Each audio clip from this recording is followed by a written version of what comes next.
This text reminds me of a story. It's probably a little bit more appropriate for Christmas time, but I think it fits the text.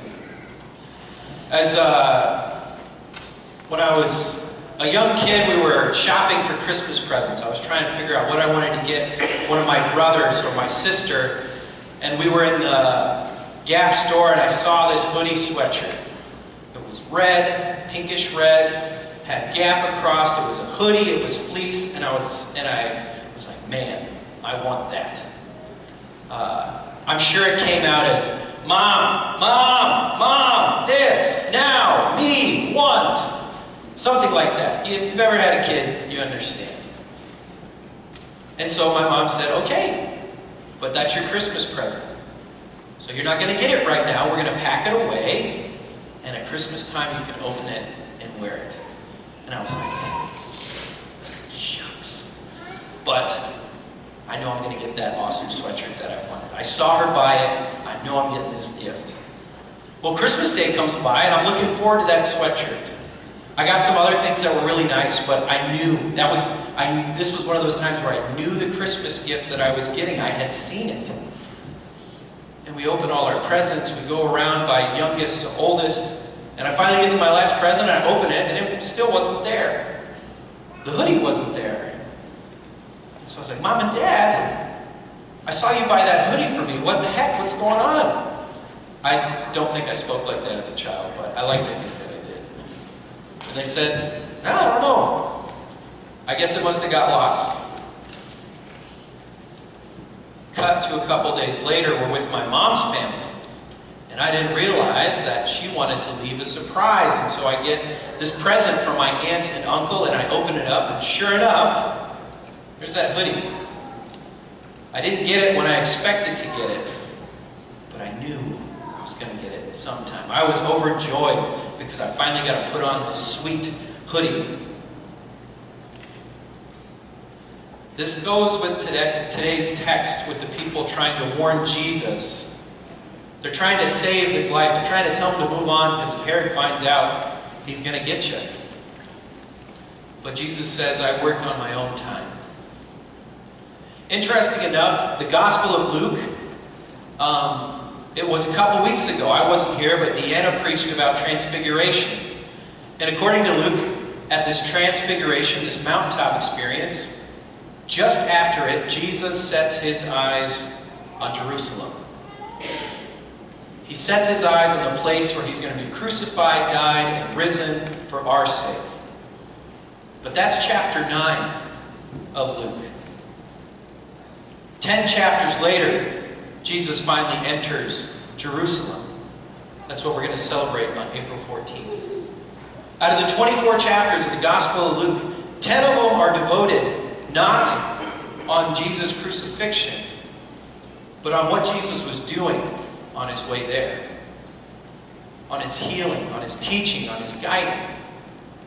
And I think this matters for us today. Too often, especially during Lent, we just think about the end point. The end of Lent. We think about Easter. We think about the resurrection. We think about what Jesus has done for us on the cross. And we might miss the details of how Jesus lived his life leading up to the cross. We might miss those details on what we might be called to do in light of that. We might be called to share that same love, to do as Jesus did. Sharing God's love is easy. Laughing with family, hugging a friend, befriending a stranger, comforting someone who's grieving, standing up for someone who can't stand up for themselves, including people who are excluded, caring for someone who needs your help. As we go on this Lenten journey, I think it's important that we look around at how we can share God's love rather than how many days it is until Easter. Now, it doesn't mean that the crucifixion and the resurrection isn't the penultimate part of our identity as Christians. You know, to the Roman Empire and to King Herod, they gave Jesus crucifixion something they could do 100 of in a day.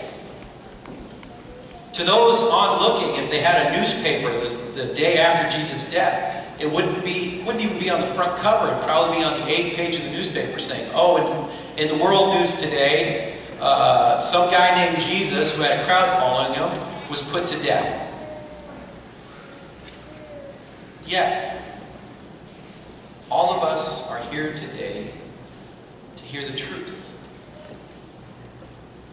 Christ's death wasn't something insignificant. Because Jesus, in his own time, in his own way, walking up to death, he allowed it to happen. We were just reading the crucifixion story according to Mark today in confirmation, and over again, people are mocking Jesus, telling him, hey, come off that cross. If you're the king of the Jews, why don't you just save yourself? And yet Jesus, in his own time, allows himself to be killed. Because 3 days later, the time he claims to be, Jesus raises from the dead, empowers us with his forgiveness, empowers us with his love and salvation, empowers us with an eternal life with God. Something he did on his own time. So when we think of time, a lot of times we might be waiting for something. We might be looking forward to something. I know for me, I'm looking forward to my family coming on April 14th. We look forward to something. We're reminded by today's story and by those 10 chapters of Luke to look and focus on the stuff happening around us in the here and now, rather than always looking forward to the gift we know we're going to get. To look at how we can share God's love today with others, rather than ignoring the family around you on a Christmas morning because you can't wait to put on that hoodie for the first time. You can't wait to get that gift that you already know you've got. We can all do this because Jesus, the source of all life, has promised us that he's going to gather us all under his wing like a mother hen. He's going to protect us just as a mother hen protects her chicks from the foxes, the snakes of this world, the evil that lurks around. And instead of having this idea of a fathering God, perhaps we can use that imagery of the mother hen and think about the mothering God. God doesn't have a gender. What about the mothering God who gave us life, gave us the very breath that we have? The mothering Christ who offers up body and blood every day, forgiveness every day. And the mothering Spirit that nurtures our faith, nurtures who we are, continues to let us know the good news of Jesus Christ, that Jesus Christ died for you. Nurtures our faith so that we can share it with others. Thank God for our mothering God. And so, as is the norm, I am going to sing a song, but it's actually going to be a hymn. If you want to track the words, you can. It's hymn 735, Mothering God, You Gave Me Birth. So, I'm going to walk down and sing that.